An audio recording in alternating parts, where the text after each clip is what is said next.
Hello everyone, आज हम discuss करते हैं इकोलॉजी के कुछ क्वेश्चंस जो बहुत ही ज़्यादा इम्पोर्टेंट्स हैं। इससे पहले हमने इसका फर्स्ट भाग डिस्कस किया था। आप उसको डिस्क्रिप्शन में जाकर उसका लिंक हमने दे रखा है, वहाँ से विजिट कर सकते हैं। अगर वीडियो अच्छी लगे तो लाइक करें, शेयर करें, चैनल को सब्सक्राइब करें।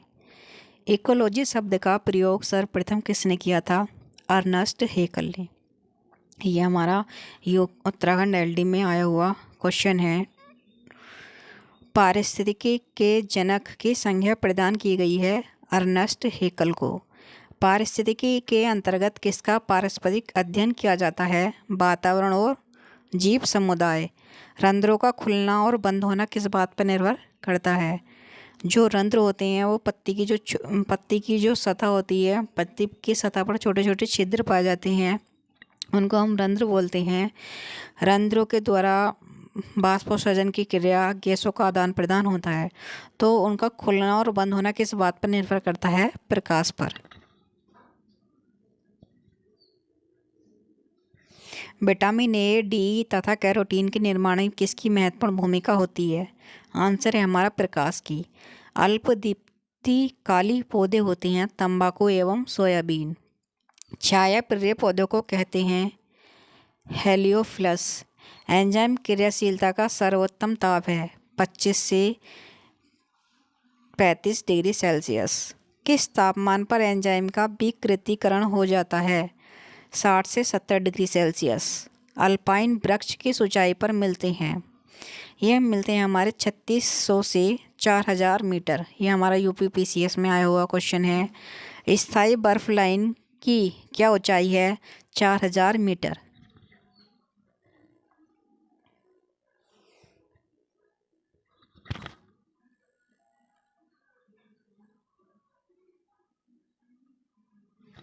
बाष्पोत्सर्जन किस प्रकार की क्रिया है? जैविकीय।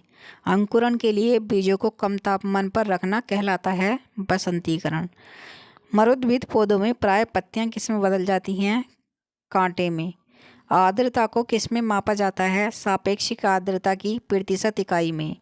वनस्पतियों के सड़ने से कौन सी गैस निकलती है? मीथेन। वायुमंडल में आर्गन की कितनी मात्रा पाई जाती है? 0.93%। पौधों के सभी पोषक तत्वों से युक्त कार्बनिक पदार्थ है ह्यूमस।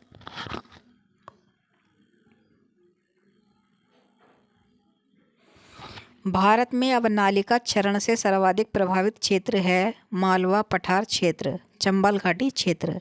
भारत का सबसे बड़ा लोयस मैदान किस देश में स्थित है? चीन। वायु द्वारा उड़कर दूसरे स्थान पर पहुंची मृदा कहलाती है बातोड़। मृदा के किस सन स्तर को कहते हैं? सन स्तर बी। मृदा में औसतन कितना प्रतिशत कार्बनिक पदार्थ पाया जाता है? 5.0%। सर्वाधिक कार्बनिक पदार्थ किस मृदा में पाया जाता है? पीट मृदा। प्राकृतिक ऑक्सीजन है इंडोल एसिटिक एसिड, IAA।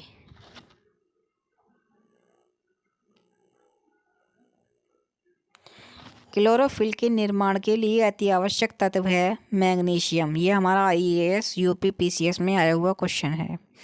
बाष्पोत्सर्जन क्रिया के लिए आवश्यक तत्व है पोटेशियम। वह मृदा जल जिसे पौधे अपनी जड़ों द्वारा अवशोषित करते हैं केशिका जल। किस मृदा की जल धारण क्षमता सर्वाधिक होती है? मटियार क्ले सोइल।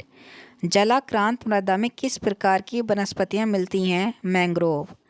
पौधों की वृद्धि तथा मृदा से पोषक तत्वों का अवशोषण सर्वाधिक किस pH मान पर होता है? pH 6.0 से 7.5।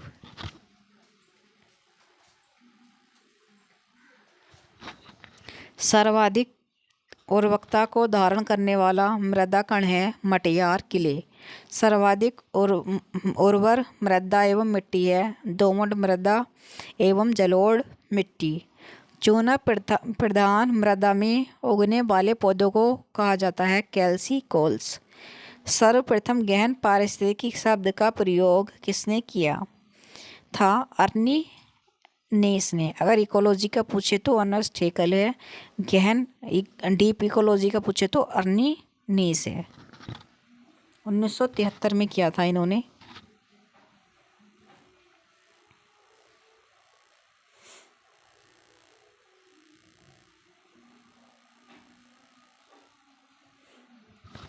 श्वसन मूल किस प्रकार के वनस्पतियों में मिलता है? मैंग्रोव।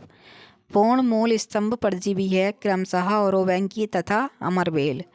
कवक का किसी पौधे की जड़ के साथ सहजीवन क्या कहलाता है? माइकोराइजा। कीट पक्षी पौधे अपना भोजन स्वयं बना सकते हैं? हाँ।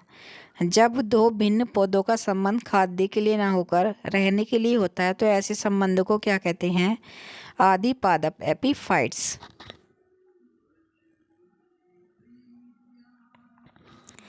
यूट्रिकुलेरिया, नेफेंथीस, डायोनिया एवं ड्रोसेरा कैसे पौधों के उदाहरण हैं? कीट पक्षी। आम के वृक्ष का अर्धतना परजीवी है, लोरेंथस।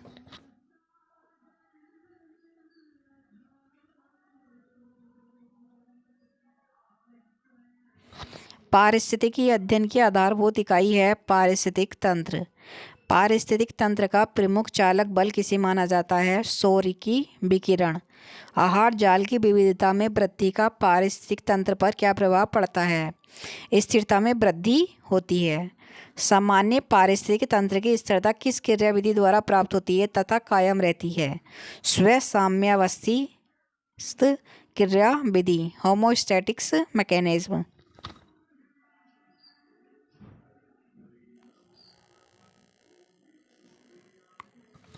पारिस्थितिकी तंत्र शब्द का प्रयोग सर्वप्रथम किसने किया? एजी टेंसले ने। बहुत इंपॉर्टेंट क्वेश्चन है।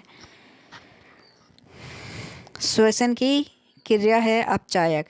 किस प्रकार रंग में प्रकाश संश्लेषण की क्रिया क्रमशः सबसे अधिक सबसे कम होती है? सबसे अधिक होती है लाल में, वह सबसे कम होती है बैंगनी में। प्रकाश संश्लेषण की क्रिया में CO2 तथा H2O का क्रमशः होता है अपचयन एवं ऑक्सीकरण। सभी उपभोक्ताओं में कौन सा गुण पाया जाता है? परपोषी गुण। द्वितीय उत्पादक किसे कहते हैं? परपोषी उपभोक्ता जंतुओं को। वे जंतु जो दूसरे जंतुओं का शिकार करके अपना भोजन प्राप्त करते हैं क्या कहलाते हैं? प्रीडेटर्स। कुछ जंतु शाकाहारी मांसाहारी दोनों होते हैं, कहलाते हैं सर्वभक्षी। प्रकृति का मेहनतर किसे कहा जाता है? अपघटक एवं कवक। जो किसी भी खाद्य श्रृंखला में सबसे अधिक जनसंख्या होती है वो होती है हमारी अपघटकों की। ये किसी भी जीव के शरीर को सरल पदार्थों में मतलब सरल उसमें टुकड़ों में तोड़ देते हैं अपघटक।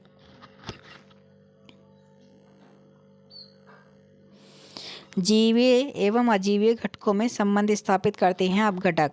किसी भी पारिस्थितिक तंत्र में एक निश्चित समय में अजीवीय पदार्थ की मात्रा को कौन सी संज्ञा प्रदान की जाती है? खड़ी अवस्था। खाद्य श्रृंखला में ऊर्जा का प्रवाह किस दिशा में होता है? एक ही दिशा में। एक संपूर्ण समुदाय के सभी जीवों में संबंध स्थापित करता है खाद्य जाल। ऊर्जा का प्रवाह एक ही दिशा में होते हुए भी कई पथों से होकर गुजरता है खाद्य जाल में। पारिस्थितिक विज्ञान में ऊर्जा मापने की इकाई है ऊष्मा। प्रकृति की एक क्रियात्मक इकाई है पारिस्थितिक तंत्र। पारिस्थितिक तंत्र की विचारधारा को कॉल, मोबियस तथा फोर्स ने क्या संज्ञा प्रदान की? क्रम से बायोसिनोसिस तथा माइक्रोकॉम्स।